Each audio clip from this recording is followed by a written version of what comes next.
Halo Digiters, balik lagi sama saya Arya. Dan di video kali ini kita akan membahas rekomendasi smartphone di bulan Maret yang bisa Anda beli per kategori harga. Nah, untuk rekomendasi bulan Februari kemarin kita skip ya dan langsung masuk aja ke bulan Maret. Karena ada beberapa HP yang rilisnya tuh tengah Februari ke sini. Spek dan harganya tuh cukup rekomen dan agak sayang ya kalau nggak sampai masuk nominasi. Oke, sebelum mulai videonya, di sini saya punya beberapa disclaimer ya tentang pilihan smartphone yang bakal saya sebut tiap kategori harga. Mulai dari tahun rilis sampai harga terkini dari smartphone-nya. Jadi Anda bisa pause video ini biar bisa baca informasinya lebih detail.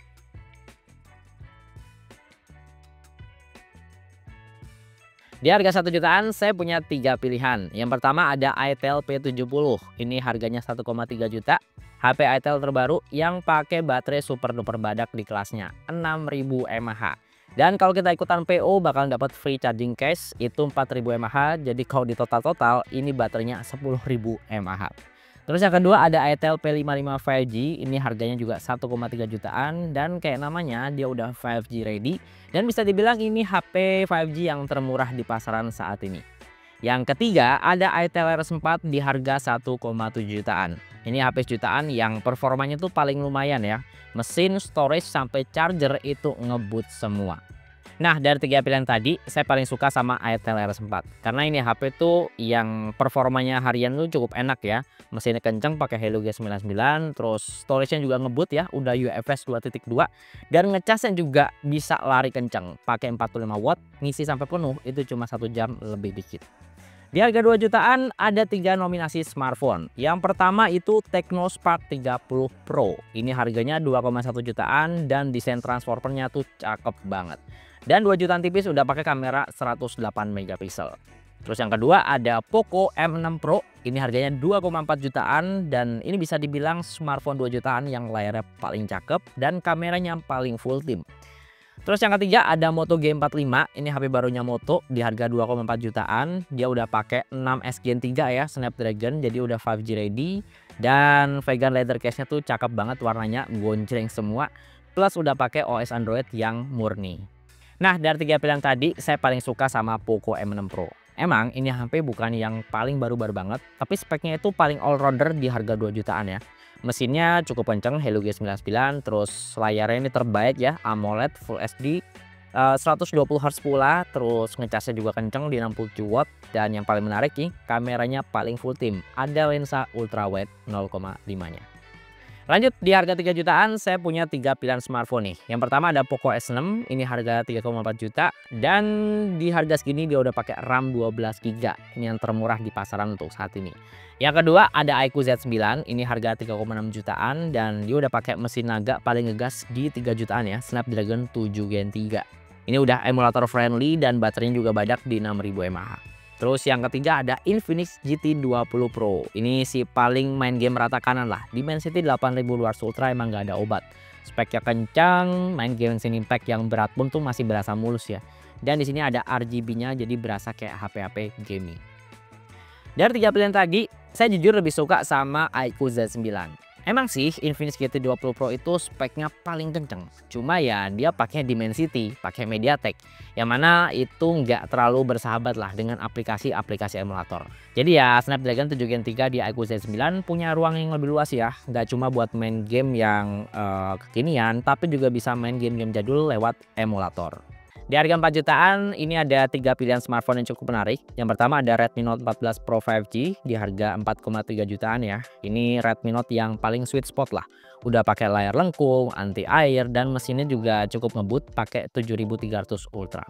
Terus yang kedua ada Samsung A35 di 4,4 jutaan. Ini HP Samsung yang udah bisa rekam video 4K di depan dan belakang dan update softwarenya juga panjang.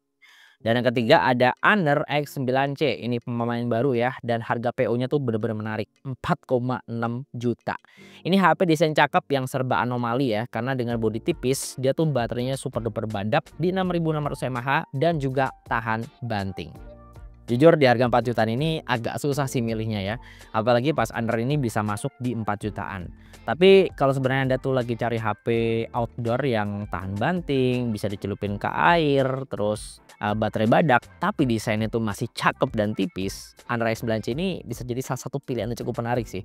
Dan sebagai HP tahan banting, ini HP performanya masih cukup lumayan ya. Dia pakai Snapdragon 6 Gen 1 dan ditandemin sama RAM 12 GB. Di harga 5 jutaan, ini duel sengit Samsung sama Xiaomi ya. Di sini saya punya 3 pilihan smartphone. Yang pertama ada Poco X7 Pro. Harga 5 juta, ini udah speknya all rounder banget ya. Mesin kenceng, tahan air, dan baterainya juga badak. Terus yang kedua ada Samsung A55 di harga 5,3 jutaan. Ini Samsung seri A yang paling enak ya. Mesinnya kencang, terus kameranya oke. Bodinya juga campuran metal dan kaca, jadi berasa bener sensasi flagshipnya. Dan update-nya juga panjang. Yang ketiga ada Redmi Note 14 Pro Plus. Ini harganya di 5,5 juta ya. Ini Redmi Note yang paling cakep visual dan performanya ya. Udah paling rata kanan lah, dan kalau ngincer desain mahal plus kamera tajam, ini salah satu yang terbaik. Nah, dengan harga yang paling murah nggak ada alasan sih buat nggak milih Poco X7 Pro. Ini HP yang speknya paling all rounder ya buat harga 5 jutaan. Ya nggak 5 jutaan sih, karena harganya tuh 5 juta pas ya. Mau dibilang 4 jutaan juga kayak bohong gitu, karena ya 4 jutanya tuh 4 juta triple 9. Tapi ya ini HP bener-bener cukup upgrade lah dari seri sebelumnya ya. Nggak cuma menang mesin kencang doang, tapi sekarang udah tahan air, baterainya badak, dan desainnya juga lebih kalem. Di harga 6 jutaan pilihannya juga makin cakep nih. Salah satunya ada Sharp Aquos Sense 9. Ini di harga 6,2 jutaan ya. Ini bisa dibilang HP compact yang termurah di pasaran ya. Karena sekarang jujur susah banget nyari HP dengan ukuran layar 6,1 inch. Udah gitu dengan bodi sekecil ini, baterainya tuh masih badak Pak di 5000 mAh. Yang kedua ada Xiaomi 14T di harga 6,5 jutaan. Dia udah pakai kamera Leica ya. Formasinya full tim dan mesinnya juga kenceng pakai Dimensity 8300 Ultra. Terus yang ketiga ada Vivo V40 di harga 6,7 jutaan. Nah ini sih paling zis dari Vivo ya. Kameranya itu rata 50 megapiksel semua. Nggak cuma belakang tapi juga sampai ke kamera depan. Ya di harga 6 jutaan ini tadinya tuh saya sempat naksir sama HP yang compact-compact aja kayak Sharp Aquos Sense 9. Tapi ya kalau sebenarnya ngincer spek yang all rounder banget, jujur Xiaomi 14T ini emang gak ada obat ya di harga segini. Dia tuh nggak cuma ngasih standar kamera Leica yang terbaik ya di kamera belakang, tapi juga ngasih mesin yang cukup kenceng gitu dan bisa ngangkat semua game pakai settingan rata kanan. Di harga 7 jutaan pilihannya makin tipis nih. Dan saya punya 3 pilihan smartphone. Yang pertama ada Samsung Galaxy S23 FE di harga 7,2 jutaan. Ini harganya udah terjun bebas ya. Dan bisa dibilang ini seri FE yang cukup rekomen ya dengan harga yang relatif terjangkau. Dan ini udah dapat fitur-fitur Galaxy AI yang cukup komplit. Terus yang kedua ada Asus Zenfone 11 Ultra di harga 7,5 jutaan. Ya di harga segini Anda udah bisa dapat Snapdragon 8 Gen 3 yang cukup kenceng ya. Dan kayaknya masih nggak ada yang lebih murah dari ini deh. Yang ketiga saya panggil lagi Vivo V40 nih. Cuma ini yang varian paling tinggi ya, yang udah pakai storage 512 GB. Ini harganya 7,8 jutaan ya. Tapi sebenarnya secara spesifikasi mirip-mirip aja sama Vivo V40. Nah dari 3 pilihan tadi saya paling suka sama Samsung Galaxy S23 FE ya. Karena sebagai pengguna Samsung FE yang bisa tetap dapat fitur-fitur ala Samsung seri S tapi harganya terjangkau, S23 FE ini tetap nawarin fitur-fitur Galaxy AI yang cukup komplit ya. Jadi nggak cuma circle to search doang, tapi kita juga bisa pakai AI buat transkrip rekaman rapat, interpreter, sampai chat assist juga bisa. Dan Samsung DeX-nya juga ngebantu banget ya buat kerja dadakan dimanapun dengan experience ala-ala pakai PC. Di harga 8 jutaan ada 3 nominasi nih. Yang pertama ada iPhone 13 yang sekarang harganya udah terjun bebas di 8,5 juta. Ya ini iPhone resmi termurah di pasaran yang speknya masih cukup oke ya buat dipakai di tahun ini. Terus yang kedua ada Xiaomi 14T Pro, ini harganya 8,8 jutaan. Ini bisa dibilang Xiaomi 14 versi steroidnya ya, dengan mesin yang lebih kenceng, pakai Dimensity 9300 dan chargernya super duper ngebut di 120 watt. Yang ketiga ada Samsung Galaxy S24 FE di harga 8,8 jutaan. Ini seri FE yang paling ngegas ya, udah pakai Exynos 2400E dengan fitur-fitur Galaxy AI yang cukup kekinian. Ya, duit 8 jutaan sekarang udah bisa dipakai buat beli iPhone. Tapi ya kalau pengen nyari spek all rounder banget ya, Xiaomi 14T Pro ini menurut saya lebih worth it lah buat dibeli. Karena ya dia nggak cuma kameranya doang yang cakep pakai Leica, terus mesinnya kenceng, tapi di sini juga ada fitur-fitur AI ya yang nggak kalah cakep dari Samsung S24 FE. Di harga 9 jutaan saya punya 3 pilihan smartphone. Yang pertama ada Sharp Aquos R9 ya, HP Jepang, harganya 9,5 jutaan. Dia menarik, udah pakai kamera Leica kayak Xiaomi, tapi yang lebih menarik lagi dia juga bodinya udah military standar. Jadi ya untuk kebutuhan-kebutuhan yang ekstrim ini HP cukup mumpuni. Yang kedua ada ROG Phone 8 yang sekarang harganya udah turun di 9,6 jutaan. Ini ROG yang cukup worth it lah buat dibeli sekarang ya. Spek gamingnya dapat dan dukungan aksesorisnya juga lebih luas. Yang ketiga ada iQOO 12 ya. Ini harganya 9 juta mepet ke 10 juta sih. Tapi dia udah pakai Snapdragon 8 Gen 3 dan nggak cuma menang mesin kenceng doang, kameranya juga cukup lumayan di harganya, udah pakai lensa periscope. Nah, dari 3 pilihan tadi, kalau Anda tuh lebih butuh spek yang gaming banget, saya sih mending nyaranin buat ambil ROG Phone 8 sekalian ya, yang udah turun harga. Jadi ya meskipun sama-sama pakai 8 Gen 3 kayak iQOO 12, optimasi di ROG ini bakal lebih proper ya, karena ini kan HP dengan embel-embel gaming yang nggak cuma menang mesin kenceng tapi performanya tetap stabil dan dukungan aksesoris buat main gamenya juga lebih banyak. Di harga 10 juta ke atas ini sih lebih kayak etalasenya HP-HP flagship dari masing-masing brand ya. Dan di sini saya punya beberapa pilihan smartphone. Yang pertama ada iQOO 13. Ini HP dengan Snapdragon 8 Elite terbaru yang termurah lah di pasaran.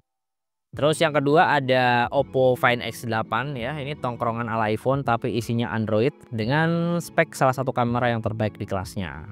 Terus ada juga Vivo S200 Pro ya. Ini si paling Zeiss yang formasi kameranya tuh terbaik lah untuk saat ini. Bahkan udah bisa rekam 4K 120 fps pula. Terus ada Samsung Galaxy S25 Plus. Ini bisa dibilang versi sweet spotnya S25 series ya. Dia tetap dapat 8 Gen Elite for Galaxy yang kenceng, terus update panjang, dan fitur-fitur AI-nya juga yang paling baru. Termasuk integrasi sama Gemini AI langsung, dan juga udah ada AI Audio Eraser. Dan jangan lupain juga iPhone 15 nih. Ini HP harganya tuh udah terjun bebas pak. Saya cek di lapak online itu sekarang udah kisaran tuh 11 jutaan. Jadi kalau ngincer HP iPhone resmi dan ibaratnya yang paling grace gitu ya iPhone 15 ini. Ya dari beberapa pilihan smartphone 10 jutaan ke atas tadi, saya paling suka sama Vivo X200 Pro. Asli pak. Ini HP spek kameranya monster banget. Termasuk udah bisa rekam 4K 120 fps. Dan lensa telenya juga 200 megapiksel. Udah gitu ini masih ditandemin sama mesin yang kenceng dan juga baterainya badak. Ya nggak expect ya dengan bodi yang sering kesini, baterainya itu bener-bener awet. Oke segitu aja dulu video rekomendasi smartphone di bulan Maret. Makasih ya udah nonton videonya sampai selesai dan semoga video ini bisa ngasih referensi. Terutama buat Anda yang lagi cari atau hunting smartphone dari harga 1 jutaan sampai 10 jutaan ke atas.